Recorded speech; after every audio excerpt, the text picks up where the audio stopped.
You also have to figure out your roadmap in order to get there.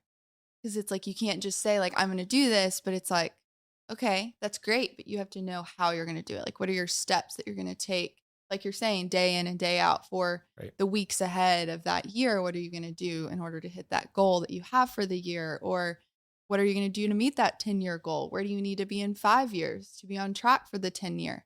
Those kinds of things where it's like you have to be very specific.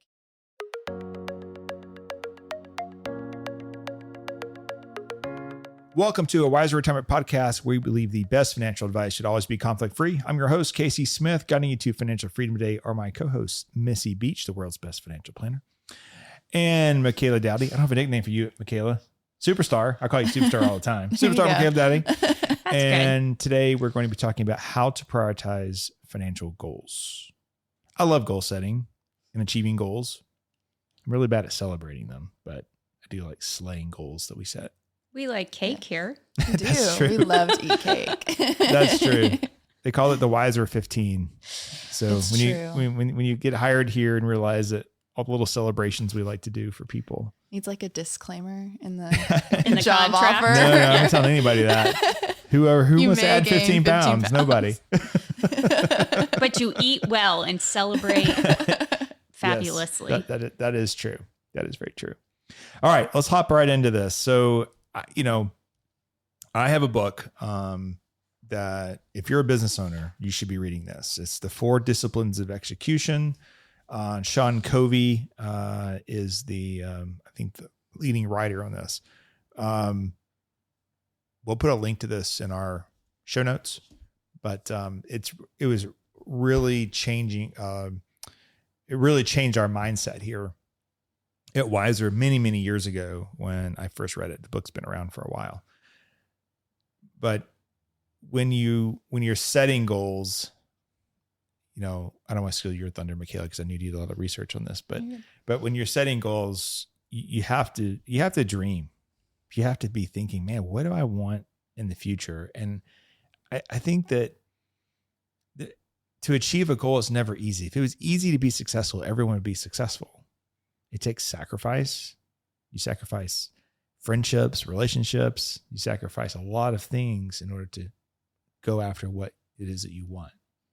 And it can be very rewarding. It also can be very lonely. And so it's what I try to tell my children. My daughter is 16. She struggles a little bit with friends at school.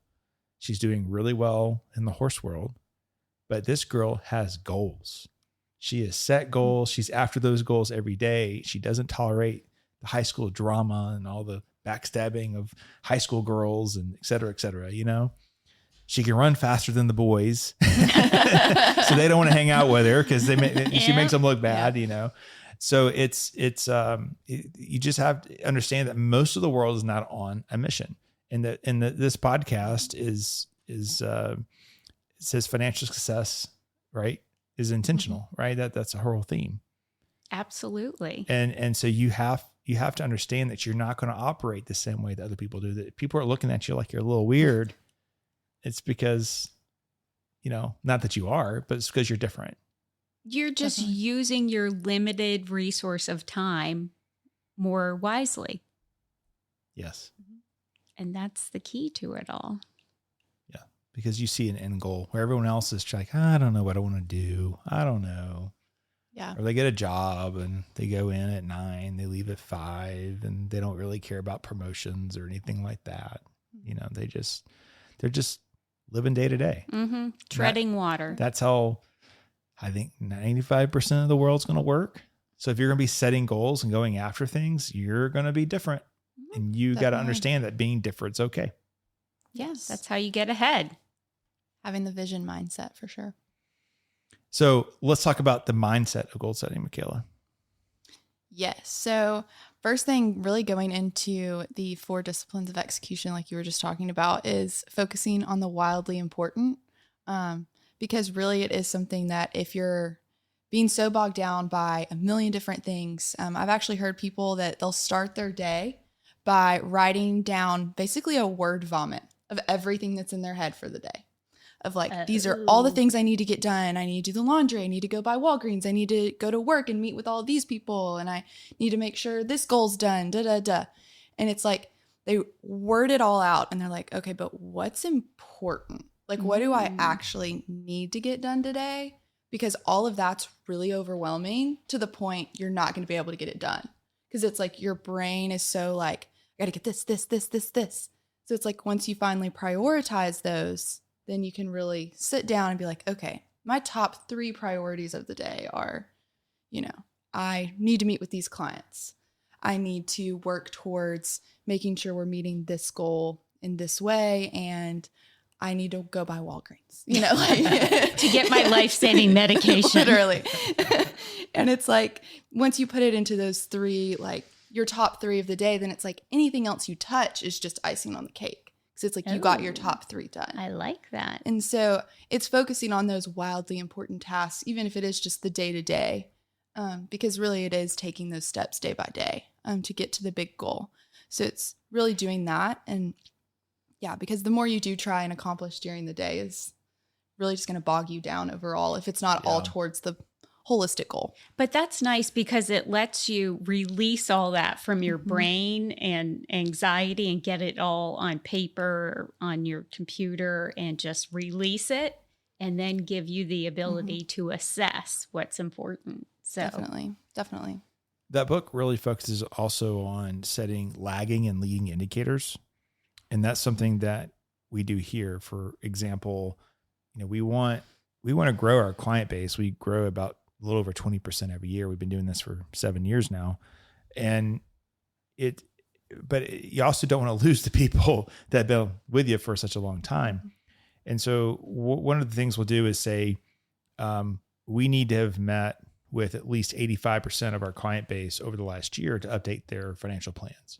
And we have people here who get bonuses for making sure that we're in front of our clients on a regular basis.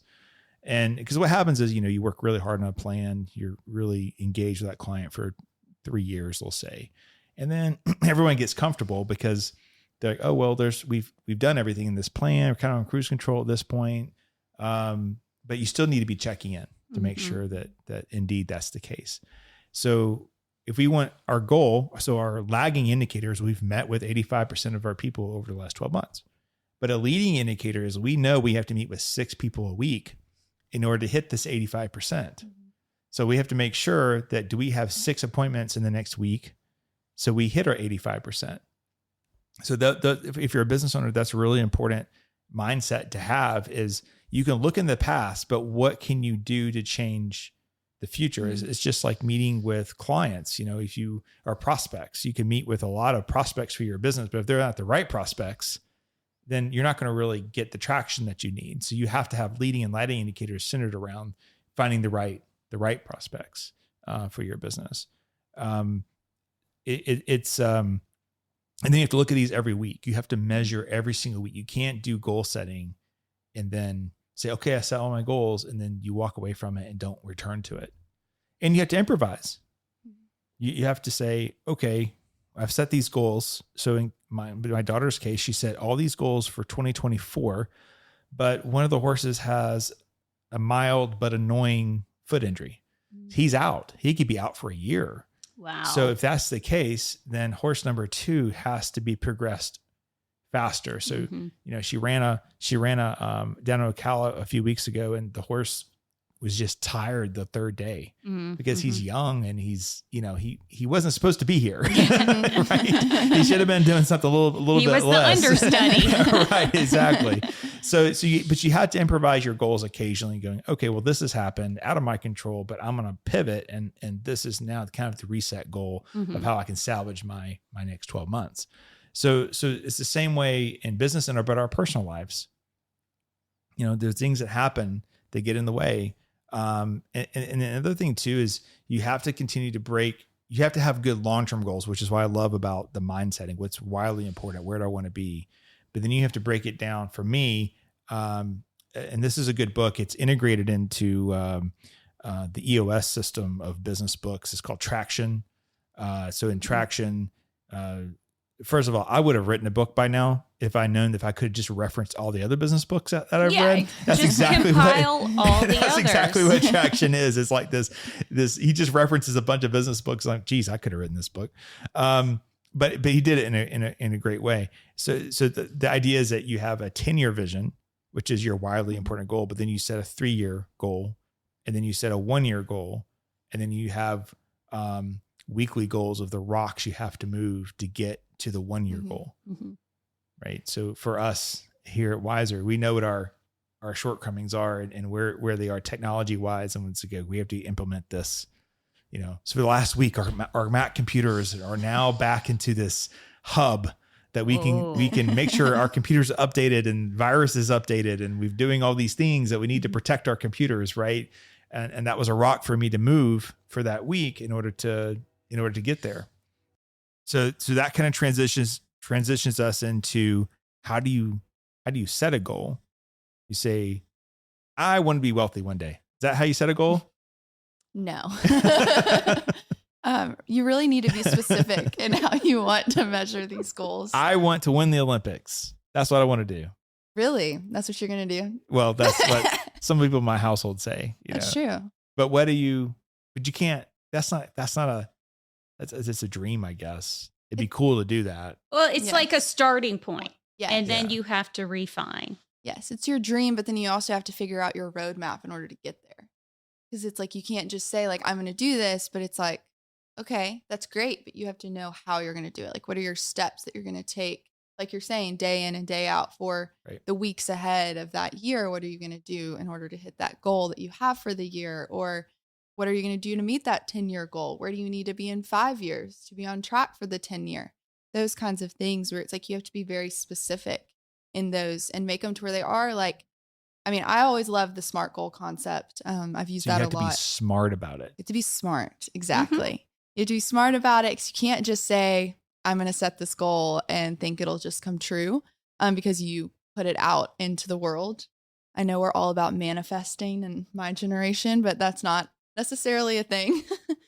You have to put in the work behind it in order to make it happen. And so it really is having those like SMART goals that are specific, measurable, achievable, relevant, and are on a timeline.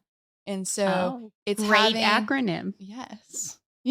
I didn't come up with it. I don't know who came up with it, but it's a great one. And genuinely, if you can meet it to where all of your goals really refine that formula, then they become a lot more achievable and a lot less of a dream. It's more of a plan of success. One thing I'll note that you didn't say, Michaela, is what happened in the past. You said, okay, from here on, this is what I'm going to do. And a lot of our clients that come into us still want to beat themselves up over what they did or didn't do, for the last decade or 2 decades. And we have to really reset that mindset that erase all that because it doesn't matter because you can't redo the past. Like, okay, let's start with today and figure out and map your new plan and set of goals because you can't redo savings that never happened and you can't undo a bad investment with high fees. So don't beat yourself up. Let's just start over with the positive mindset and get these SMART goals in place, but just don't waste the time and energy over trying to rethink how you could have better done your whole financial plan. Exactly. So it's kind of like playing a competitive game of golf. You have to have a very short-term memory about the past. Yep. Next hole. Yeah. Or next shot even. Yeah. Just kidding. Yeah, you're right. just get to the next shot. It's negativity can really sneak in. Yesterday I was caddying for my son in the US Open qualifier. It happens to be at our home club. He did not qualify. He shot 4 over. I think he had to be 2 under to qualify. So we missed it by 6 strokes. He's not playing his best game right now. He doesn't need to be. He's headed to a great golf program. He's got 4 years to develop his game, but the ball ended up in a divot on one of the holes near the end of the round. We just needed a few more birdies. We weren't completely out of it yet. Yeah. And he's like, the ball's in a divot. He kept saying the ball's in a divot. And finally I'd kind of kept myself together pretty well for the round. But finally I looked at him and I said, you can choose to be the victim, or you can choose to send this ball to wherever it is that you want to send it. Mm-hmm. and he just kind of stand there and looked at me. He's like, I don't know where it's going to go. It's in a divot. First of all, I looked at the ball. It was not in a deep divot. It was a very shallow divot. Very playable. And I just looked and said, you can choose to be the victim, or you can choose to send this ball to wherever it is that you need to be sending it. It was like Legend of Bagger Vance, I felt like I was Will Smith, Conjure it up. That's right. He says, yes, sir. Yes. Okay. Yeah, you gotta find your swing. so yeah, he and again, I think maybe I'd helped him, but I have no idea. He's 18. He'll probably, if he was here today, he'd say, yeah, Dad, that didn't help me at all. But of course he'd never admit it, but it did. Yeah. 4 foot from the hole. Oh, see? Yeah. It helped. Yeah. Mm-hmm. I was like, all you got to do is just come down on the ball. Like you pick a dimple on the back of that ball and hit that dimple instead of taking this, he takes these huge divots normally. And yeah. And he hit it perfect. He's like, oh, that was a terrible shot. Oh, yeah. They never like, and they never like their own shots, but it's just a life lesson right there. It's like, man, don't choose to be the victim. Mm-hmm. Bad things happen. They happen to us. I was in that car accident a few months ago. I mean, every car in my house has been rear-ended, either with me, the driver, or not the driver. All four cars. But the one I was in was probably the worst one because we got sandwiched in a 6-car pileup on 575. And was it 2 weeks later, some attorney calls me up and says, hey, I've read the accident report. I understand you took the brunt of all this. And yeah, there was a Ram 2500 in the back seat of my BMW X5. Yeah, it was totaled. It was unrecognizable. But BMW is a great product, by the way. If they'd like to be a sponsor of our show, I'd be happy to attest to how well designed it was. And you're here. And yeah, oh yeah. And my neck was a little sore for a couple of days, but that was it.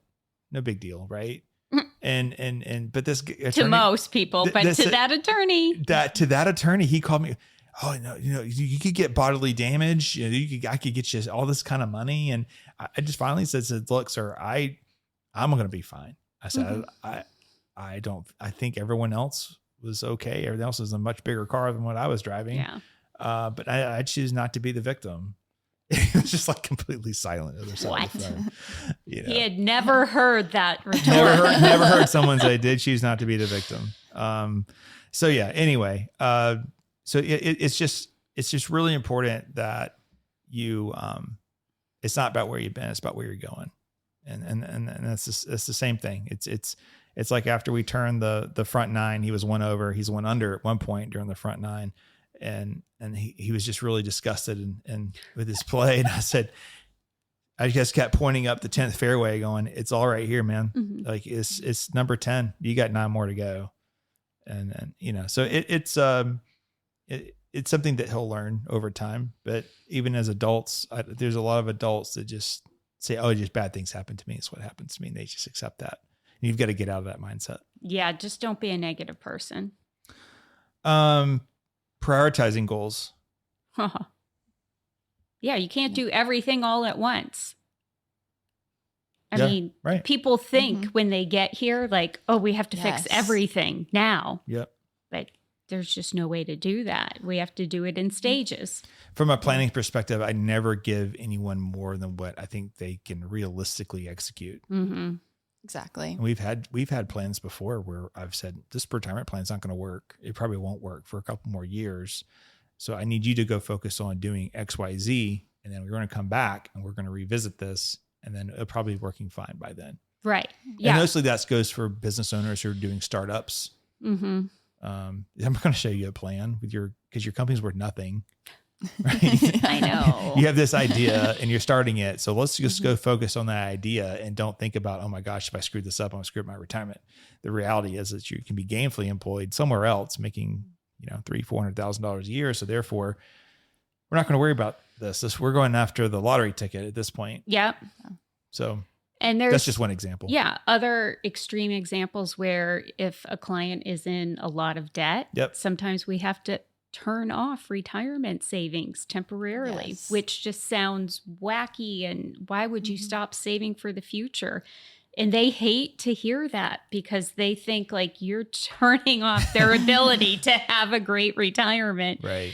But then you have to sit back and explain the whole, paying money to others versus paying yourself. And so we go through that whole Mhm. thing. But it's all about the priority of checking off Exactly. these items. Right. And it's like going through, I feel like that spreadsheet when we're walking through like our debt management clients where it's like they see the spreadsheet of like, oh, when this is all paid for, I'll have an extra $5,000 a month I that know. I can save. Yeah. And it's like, yes. Then Then it's like, oh, okay, then yes. Like, Sign me up. Okay. Sign me up. We've Right. got it. But that journey could be 18 months or longer. And so True. that's where sometimes, again, you have to be different. Why are you not eating out as much? Why are you not taking these big Mhm. vacations like all my friends? And reality is that's probably mostly on credit cards.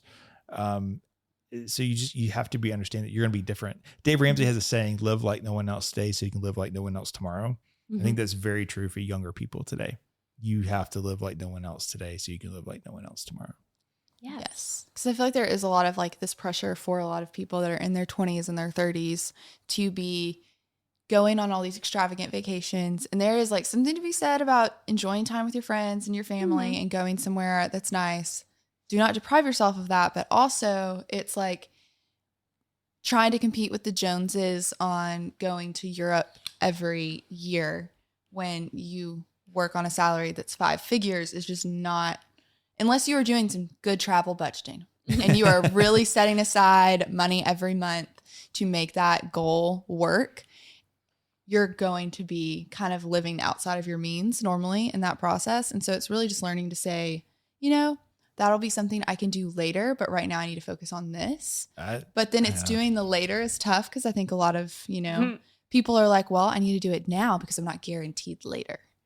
And when you're in your 20s, that. you're probably guaranteed later. Mhm. Because later's in your 30s, right? Mhm. Or your 40s. Or even your 40s. but Or your 50s. I would say in your 20s, my advice to everybody is go kick ass in your career. Go be the best in your career because that's how you get to 6 digits by the time you're in your 30s. Yes. And that's just the part that I think people shortchange. Some people just live for today. That's what's gotten shifted. You're absolutely Yeah. right. Like the live for today because we might not have tomorrow. I was doing dual career. I was flying airplanes in the middle of the night and building a wealth management firm. So I don't talk to me about. I think it's COVID that we have to. You think that's when blame it that changed? on. Yeah.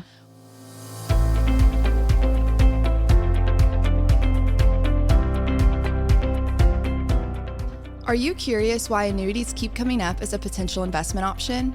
People are often told that annuities can effectively mitigate investment risks and help secure their financial future. However, annuities often benefit the salesperson and might not be the best choice for you as a consumer. To learn more about the various types of annuities, the negatives of owning them, and better investment alternatives, we have a free ebook on our website just for you. To download our ebook, Buyer Beware, Why Do They Keep Trying to Sell You That Annuity? Simply click the link in the episode notes or visit wiserinvestor.com/guides. Now let's get back to the episode.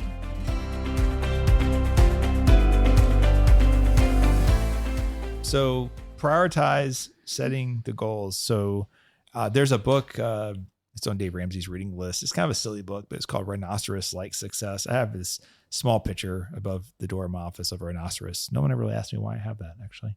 But the rhinoceros is charging down because that's how they charge. They charge at one thing. They focus on one thing and charge With their hard. horn. The horn down, charging at one thing, not just running around like crazy. You never see a rhinoceros do well. I don't see that many rhinoceroses, but the ones in the nature shows that I've seen. I think you're supposed to run in a zigzag to get away from Yes, a rhino too. I think just so. like an alligator. So the idea is that you have that party list and you're knocking things off. So when you're setting your goals, you need to have your big goal, and then all the little goals are associated toward achieving that big goal, right? I think that's really important. So let's kind of bring this back to finance for a minute. And let's talk about if we were setting financial goals, what's the order of operation? I think you have like, it's kind of almost how you have your PIMDOS back in school of like, you have an order of operations to an extent that we all kind of follow in the financial industry of like making sure your debt's paid off first, like we talked about earlier, because that really just is going to make your cash flow a lot more available for the other goals that you have. And so going ahead and analyzing your monthly cash flow and building your debt reduction plan to figure out what even more you could even be putting towards your debt, whether it's you get a bonus at work and it's like, hey, where should I put this? And it's go pay off your debt. Yes. Because that's where it needs to be going. You're not necessarily going to get the best reward from the market compared to what it's going to happen if you just put it towards your debt. That's guaranteed return. Exactly. Because you're not paying 29.99% to the credit Right. card. If you got Exactly. a SkyMiles card with Ugh. money that you owe, that interest can be, Awful. Just Yeah. go buy a Definitely. ticket on Delta. I know, right? Exactly. And once you really have your debt paid off, it's building that emergency fund Mm-hmm.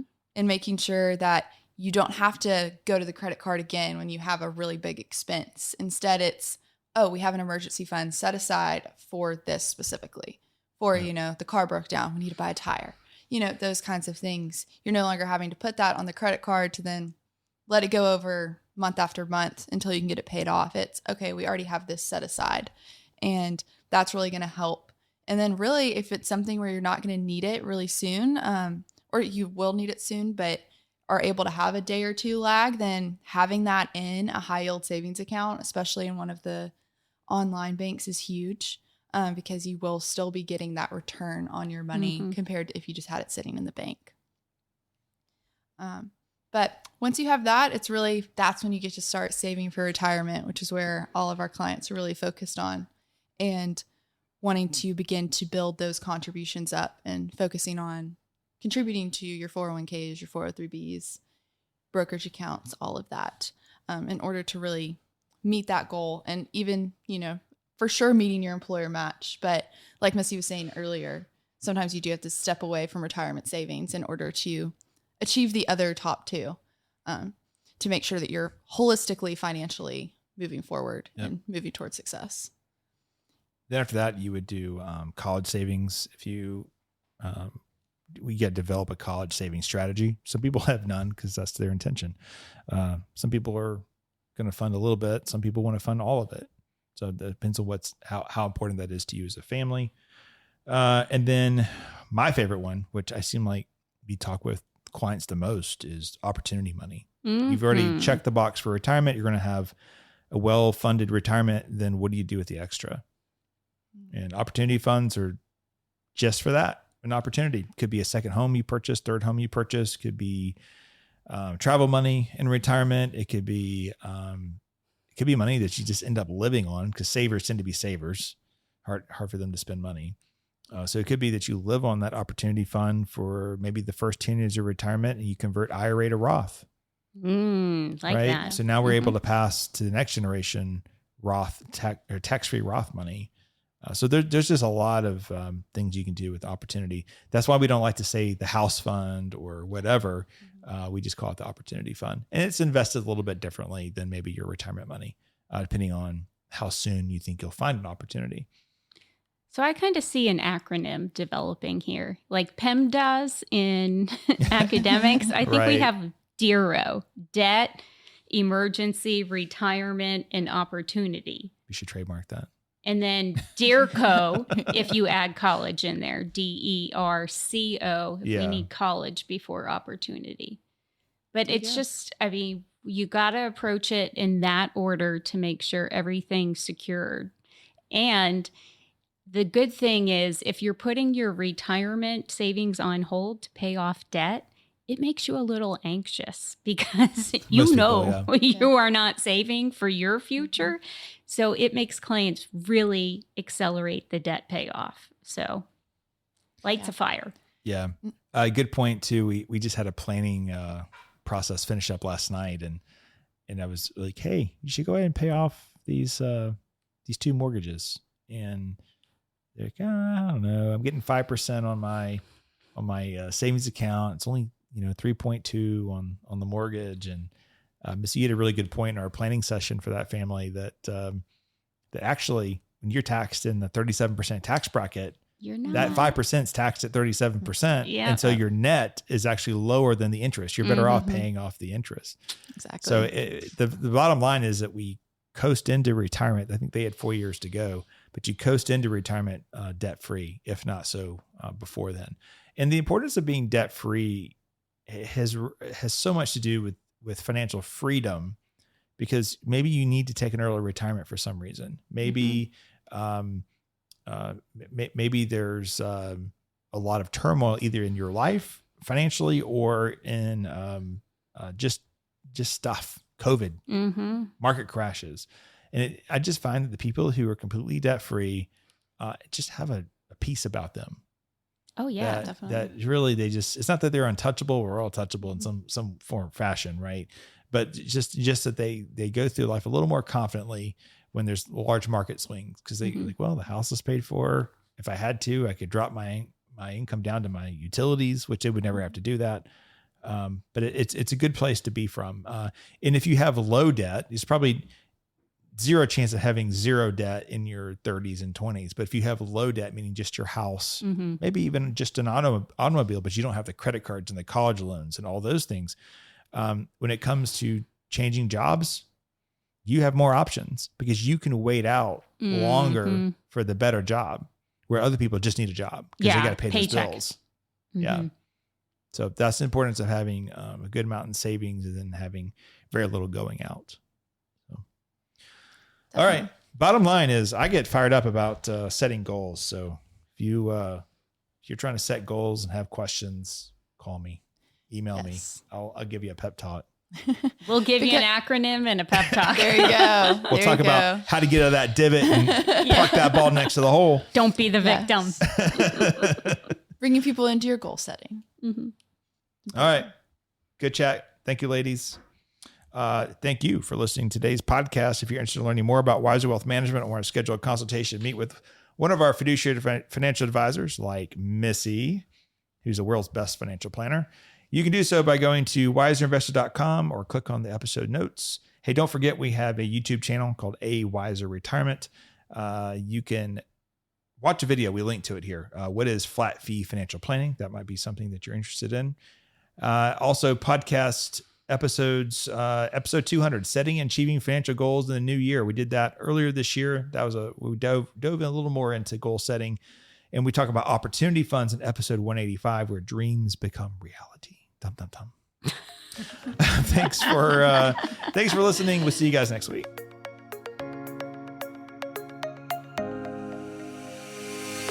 Thanks for listening to a Wiser Retirement podcast. We hope you enjoyed today's episode. Make sure to subscribe wherever you're listening. That way you don't miss any new episodes. We'd also appreciate if you could leave a rating and review. If you have any questions about anything that was discussed today, head to wiserinvestor.com and reach out. This episode was produced by Edward Resendez. This podcast is strictly for informational purposes only and is not to be considered as investment advice or a solicitation to buy or sell any financial products, securities, digital assets, or any other investment vehicles, or a basis to make any financial decisions. Wiser Wealth Management Incorporated is a registered investment advisor with the SEC. The host and/or guest may personally own securities, digital assets, or other investment vehicles mentioned on this podcast. Neither the host nor guest of the show are compensated for their participation, and no referral fees are paid to or received by any host or guest for clients, listeners, or similar interests. Investments involve risk, and unless otherwise stated, are not guaranteed. Be sure to first consult with a qualified financial advisor, tax professional, insurance professional, and/or legal professional before implementing any strategy discussed herein. Past performance is not indicative of future performance.